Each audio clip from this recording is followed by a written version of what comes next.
Hello and welcome to this third in a series of 3 training videos on developing and implementing individualized services and supports. I'm Mark Brennan, Project Director for Continuing Education Television at the Missouri Institute of Mental Health in St. Louis, Missouri. With me again is Barb Malone-Bequette, who has 30 years experience in privately and publicly funded mental health organizations. Hi Barb, how are you? Hello, I'm fine. As we have been discussing case management, individualized services and supports, the Department of Mental Health Systems, we've been moving toward this idea of what it is exactly that community support workers do and competencies that they have. In this third series of training videos, we want to talk more specifically about supports that the individual clients get. And so my first question to you would be, how do we get from client presentation of issues to service provision? Well, when the client or the family come to the door of an organization seeking services, they get an assessment. An assessment can be several different kinds of tools. An assessment done by a psychiatrist might be a psychiatric evaluation. Community support worker or their supervisors, a qualified mental health professional, would be doing a psychosocial assessment. There might be nursing assessments. There might be psychological assessments. But all of these assessments, all of this information should be wrapped around an individual's needs, some of their history, some of the past treatments that took place, how they interact with the legal system, with the educational system, with skills and activities in daily living, all those kinds of issues and domains in people's lives. All this information is pulled together, and an assessment is made on what happened in this person's life, what's happening now in this person's life, what things have been tried, what could be tried now, what kinds of services does everyone agree upon that this person might need to access. Within an assessment, there should be some recommendations. There should be an interpretive summary that says, Johnny, for instance, has been having a lot of trouble in school and has a lot of attention issues, gets into fights, all kinds of things going on in the family, and all of that is summarized and put together, and then there's recommendations. And that assessment is kind of the beginning piece of what kinds of individualized supports and services that you've talked about are going to be provided. And they're going to be provided by many different people, but we're talking about community support workers right now, who I think have one of the toughest jobs for anyone to do, because they have to take all that information, develop with the person that's going to be served a plan. And that plan, called an individual plan, called a rehab plan, called a treatment plan, it goes by all kinds of names. But I want you to hear the word individualized. The community support workers need to individualize each plan for each individual to be served. And that simply means, for instance, I'm a woman and I have different needs than maybe you as a man has. And those things need to be considered. I may be Protestant, you may be Catholic. I may be involved in a cult of some kind, and it's part of my family heritage. That needs to be considered. I may be in trouble with the law. That needs to be considered. All kinds of things might be individual to me that is nowhere close to what's going on in your life. And that word individualized is so important. But I also want you to pay attention as a community support worker.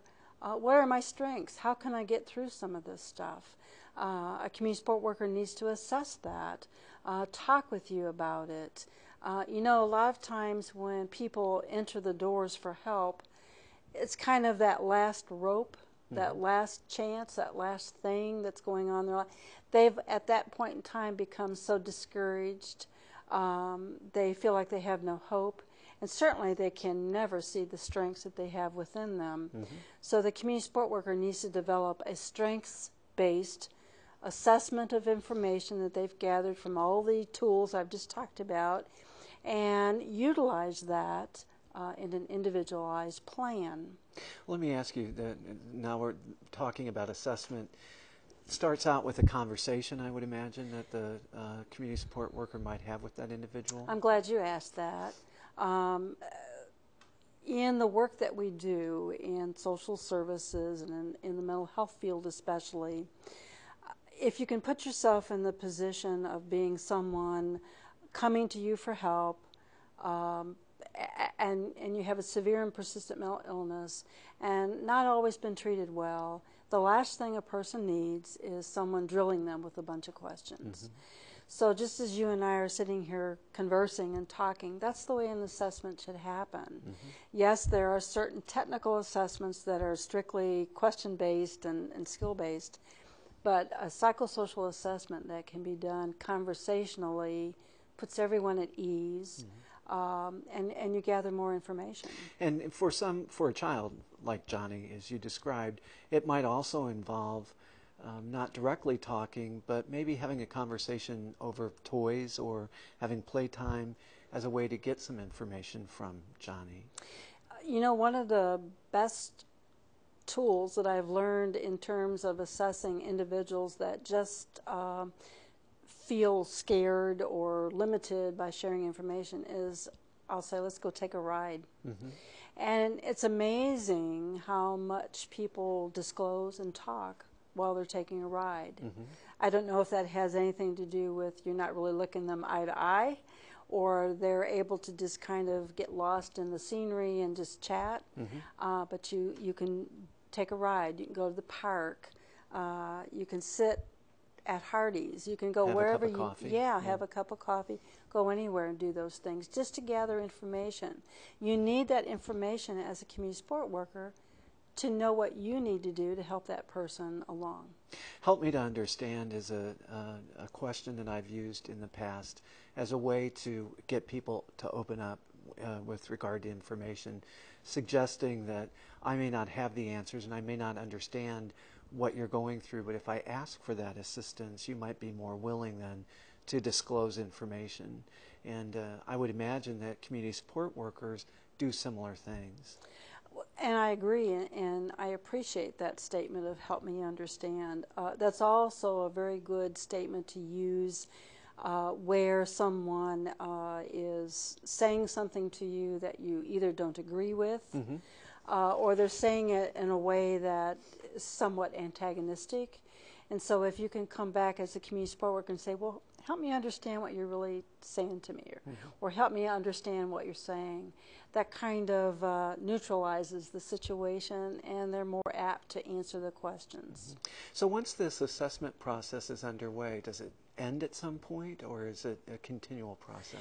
Assessing, I believe, an individual is an ongoing process. Every time you look at them, talk with them, be with them, or talk with someone about them. Yes, there's that formal document that we create in the very beginning, but truly assessing someone happens all the time. Mm-hmm. And I would imagine the process is not like the ends of the meeting the ends. The process is always moving forward. Always moving forward, always looking for that journey of recovery, and always looking for the key to help someone get past a plateau, for instance. That information gives you all kinds of hints on how you can help someone move along. Well, earlier in the second training video, we were talking about how systems show organizations how they bill, how systems, kind of show their billing process, I guess is what I'm talking about, and that's a cut and dried kind of process. The individualized plan also kind of follows an organized process, and I guess I want us to try to tie the two together somehow. So if I were a client coming into your agency and we had a conversation and you and I began to talk about some of the issues that I was having, how does that get formally set in motion? How is there a treatment plan, I guess, that's written, and what does that look like? Well, I always look at the assessment part as gathering information and getting ready to develop an individual plan or a treatment plan. Whatever. Now, would you do that by yourself, or I would what? do that with the individual that's going to be served. After all, whose assessment is it and whose treatment plan or individual plan is it? It's not something to be written at a desk. It's to be written along with the person that's going to be served, because they're living that, and they have all the information that you need. Sometimes you have to tease it out, but they have within them an idea, the information, the tools, whatever needs to happen. That individual plan or wraparound plan can be formulated on an official document with all kinds of folks involved in that process, but certainly the individual to be served, it's their plan. They've got to be there. And so what might a plan address, for instance? Many times I encourage folks to take a look at all the different domains of the of an individual's life. If there's an illegal issue in their life that is interrupting functioning in the community, keeping a job, relationships, all kinds of things, domains in our lives we need to take a look at. And you can quickly run down all of those domains with someone and say, tell me about how you're doing in school. Tell me about your peers. Tell me about your teacher. Tell me about schoolwork. Tell me about your family. Tell me about how you handle money. How do you pay bills? All those kinds of things. How is your spiritual life? What's going on in your life? And there's a list of domains that you can use to give you a hint of what to ask. And let people just chat. Let people just talk. And out of that, between the two of you or the group of people at the table, you can find a consensus of what you want to put in that individual plan, an overarching goal that's very global, and then some specific action steps called objectives, and then some interventions that staff or mother or doctor, whoever's going to do to help that person meet their goals. And so then how do you know when the goals have been met? Again, we talked earlier about assessing all the time. Each time you visit with them, you see how they're doing in terms of those action steps you've identified to meet the goal. You do, in the Department of Mental Health CPRP standards, you have to do a quarterly review.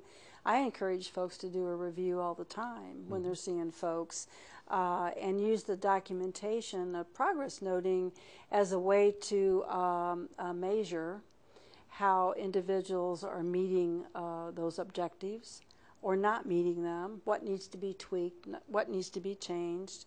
And all along that process, you're always taking notes, and that's information that you can use down the road.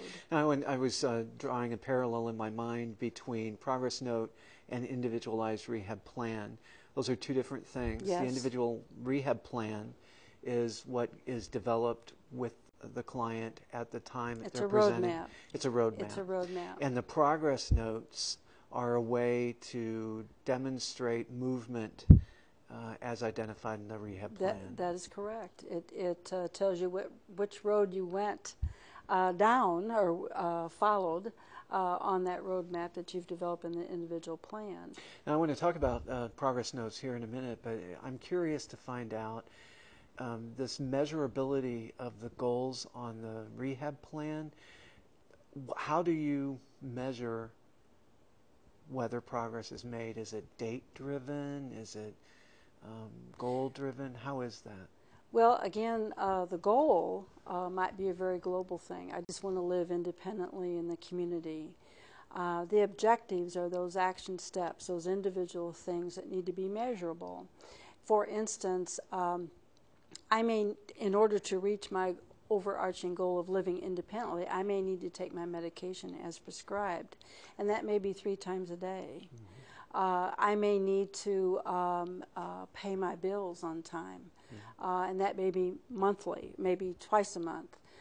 Those are things that you can measure. I may need to take a driver's license test again to get my driver's license so I can go to my job. I may need to be able to talk about my feelings twice a week, 3 times a week to a community support worker or a doctor. When you can put time frames, frequencies, some measurement that you can take a look at down the road, then it's a measurable objective. I guess it has to be pretty specific then. It has to be very specific, excuse me. And then the interventions are what the staff or clinicians are going to do to support that individual meeting those objectives. And so if I was that person and I met that objective, how does that work itself through on the treatment plan? Does someone go back and edit it? Absolutely. You can do that at any time. At a minimum, you've got to quarterly review every 90 days that individual plan. And at that time, if you haven't already done it, you can edit that individual plan. And you can add things to it, always signing and dating when you've added or edited or changed. And that's a working document. It does not have to be something that's beautiful and pristine in somebody's file. It should be something that is earmarked and scratched on or written on, but always in a professional way and always signed and dated. So it's the client's plan, actually. Absolutely. Are there ground rules for the individual rehab plan in addition to, I guess, it being specific? What are some other things that an individualized rehab plan has to have to be official? In terms of the Department of Mental Health in the state of Missouri, in terms of there's a particular format that the department has recommended. You don't have to use it, but you must use all the components that is on that state format. And there always has to be, of course, identifying information and the goals, objectives, interventions, frequency, target dates, whether they've achieved them or not, signatures. Always have to have the client signature, and I really question when the signatures are, dates are different from a client and a community support worker. The ideal, of course, is everybody signs the same time, the same day, but at a minimum, the client and the community support worker. That's I never, thought about the internal consistency with regard to the treatment planning process. That's really important. And I guess the audits would show when those things are out of sync. Absolutely. Now, progress notes I want to talk about as a roadmap away from the individualized rehab plan. The progress notes are a step-by-step history, if you will, of progress that's being made, right? That is true, and that's the only way that you can exhibit what has occurred, what hasn't occurred, what plans might be down for the next visit. It gives you a history that you can also utilize all that information from quarter to quarter when you're reviewing the individual plan. So now are these just written as a paragraph? Or how does that work? Well, number one, a community support worker needs to check with their own organization as to what kind of format that organization wants them to use.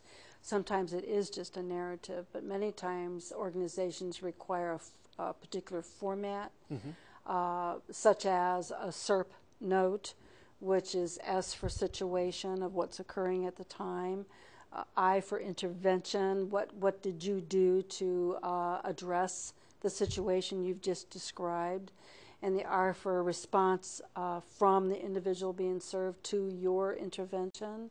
And then the P stands for plan, what's going to happen next after that visit maybe, or in a week or two, or whatever's going to happen in terms of the plan and how to deal with what's occurred that day. How frequently do folks write progress notes? Every single time anything occurs in regards to the individual being served, whether it's billable or not, There needs to be documentation occurring so that it's a little novelette, it's a story of that person's life. And if for whatever reason you're not able to return to service provision for that person, then the next person picking up the file will know exactly what has occurred. So different agencies might have different formats for their progress notes, but it should certainly include some real basic information each time you write a note. Absolutely. You need to describe what's going on in the person's life, what you're going to do to help them through that situation, how they're going to respond to your intervention, and what's your plan.